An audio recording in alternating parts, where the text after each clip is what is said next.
The rain came down in heavy silver sheets, turning the alleys of District 9 into rivers of chemical runoff. Neon signs reflected in the puddles, red, blue, green, bleeding together in toxic swirls.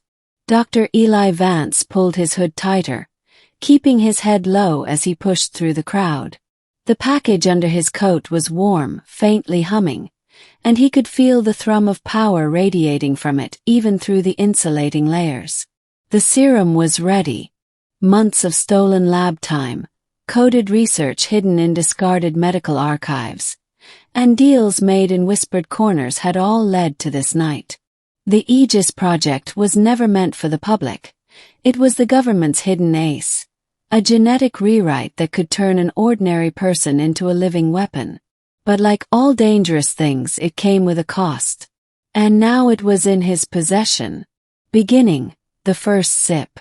Eli ducked into the safe house, a crumbling apartment block lit only by the flicker of a faulty ceiling strip. Sitting at the table was the reason he'd risked everything. Lena Rowe. She was only 22, but she'd already seen more death than most frontline soldiers.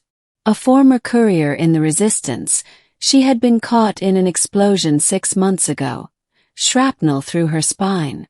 She'd been in a wheelchair ever since. And the guilt. The way she'd blamed herself for not being able to protect her squad. Eli could see it eating her alive every time she forced a smile. "This is it?" she asked, voice cautious but trembling with hope. Eli set the case down and opened it. Inside, nestled in black foam, was a small glass vial. The liquid inside shimmered in strange, shifting colors.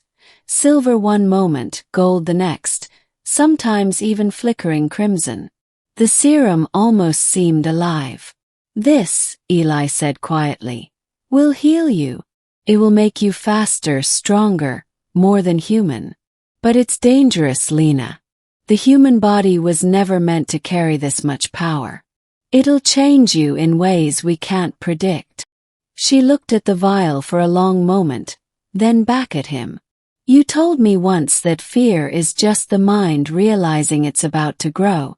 Well," she smiled faintly, "let's grow." He wanted to stop her, to explain the unknown risks again, but she had already uncapped the vial. One quick, decisive motion, and she drank. The effect was instant. Her back arched, and a strangled cry tore from her throat. The glass slipped from her hand and shattered on the floor. Her skin glowed faintly, veins lighting up like molten silver under her flesh. She gasped, clutching the edges of the table hard enough to leave dents in the metal. "Lena! Talk to me, what's happening?" Eli shouted, moving to steady her. Her eyes snapped open. They weren't her eyes anymore. They burned with an unnatural gold light. The power and the fear. The next morning Lena was walking. Not just walking, moving like a predator that had been caged too long. Her gait was perfectly balanced, each step deliberate, precise. When she looked at Eli, it was with an intensity that made his skin crawl. "I feel everything," she said, voice soft but edged with something dangerous. "Every heartbeat in this building, every drop of rain hitting the roof. I can hear the neon buzzing." First it seemed like a miracle. She laughed again, something he hadn't heard in months. She tested her new strength, lifting the couch one-handed, running up the stairwell faster than he could blink. But there were incidents. The first was the glass mug. She had tried to pick it up gently, but her grip shattered it to dust in her palm. The shards hadn't cut her. She didn't even bleed. "I didn't mean to," she whispered, staring at the powdered remains. The second incident was worse. 2 resistance scouts had stopped by to check in. They'd made the mistake of joking about her upgraded body. She didn't move, didn't speak, just stared. Then, faster than anyone could react, she had one of them pinned against the wall by his throat. The man's boots kicked helplessly at the air. It took Eli shouting her name 3 times before she let go. She looked confused afterward, almost scared. I didn't even think about it. My body just reacted.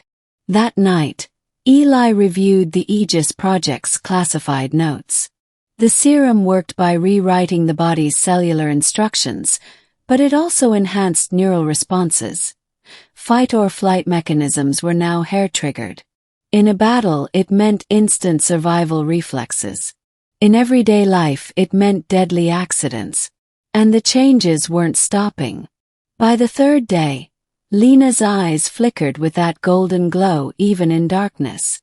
Her movements were sharper, but so were her moods, snapping from laughter to icy silence in seconds. Sometimes she stared at her hands for minutes, flexing her fingers like they belonged to someone else. Eli realized the truth. She wasn't just dangerous to others. She was becoming dangerous to herself. Escalation, the loss of control. The government learned she existed before the resistance did. A black transport ship hovered over District 9 one evening, its spotlight sweeping the streets. Eli and Lena had been in the middle of dinner when the knock came, a deep, echoing thud on the door. She knew before he did who it was. "They're here for me," she said, voice calm. "To come." The men who entered were heavily armed. "Lena Rowe," their leader said, "you're in possession of restricted bioenhancements. You'll come with us. Now." Eli stepped forward. "She's not a weapon." "She's exactly a weapon," the soldier replied. Lena didn't wait for another word. One moment she was sitting at the table. The next she was moving through the air like a blade. In seconds, the soldiers were on the ground, weapons bent, helmets crushed. The leader barely had time to aim before she wrenched the rifle out of his hands and hurled him into the wall hard enough to crack it. "Lena, stop!" Eli shouted. She froze mid-step, chest heaving. Her golden eyes blazed like fire. Then, just as suddenly, she dropped the rifle and backed away, her hands trembling. "I didn't want to," she choked out, but she didn't finish. She bolted out the door, disappearing into the chaos of the city. Climax. The decision. For 3 days Eli searched. He found signs of her. Reports of impossible feats, of gangs torn apart, of weapons melting in someone's hands. Each story was more violent than the last. When he finally found her, she was sitting alone on the edge of the old suspension bridge, feet dangling above the roaring river. She didn't look at him as he approached. "I thought I could control it," she said quietly. "But it's not power anymore. It's hunger. The more I use it, the more I want to. And every time I stop myself, it's harder." Eli sat beside her. "We can find a way to stabilize it. To stabilize you." She shook her head. "I hear their hearts, Eli. I hear your heart right now. Part of me wonders if I could stop it with just one squeeze." She laughed bitterly. "I'm scared I'll find out." She pulled a small, cylindrical device from her pocket. Eli recognized it instantly. It was a stasis capsule, designed to freeze a subject in perfect suspension for decades. "You'd rather lock yourself away?" he asked, voice breaking. "I'd rather not kill everyone I care about," she said. "Including you." He tried to take the capsule from her, but she moved faster than thought. The cold metal pressed against her chest. "One sip changed me," she whispered. "Maybe one choice can save me." Before he could stop her, she triggered it. Light enveloped her, a shimmering cocoon of blue-white energy.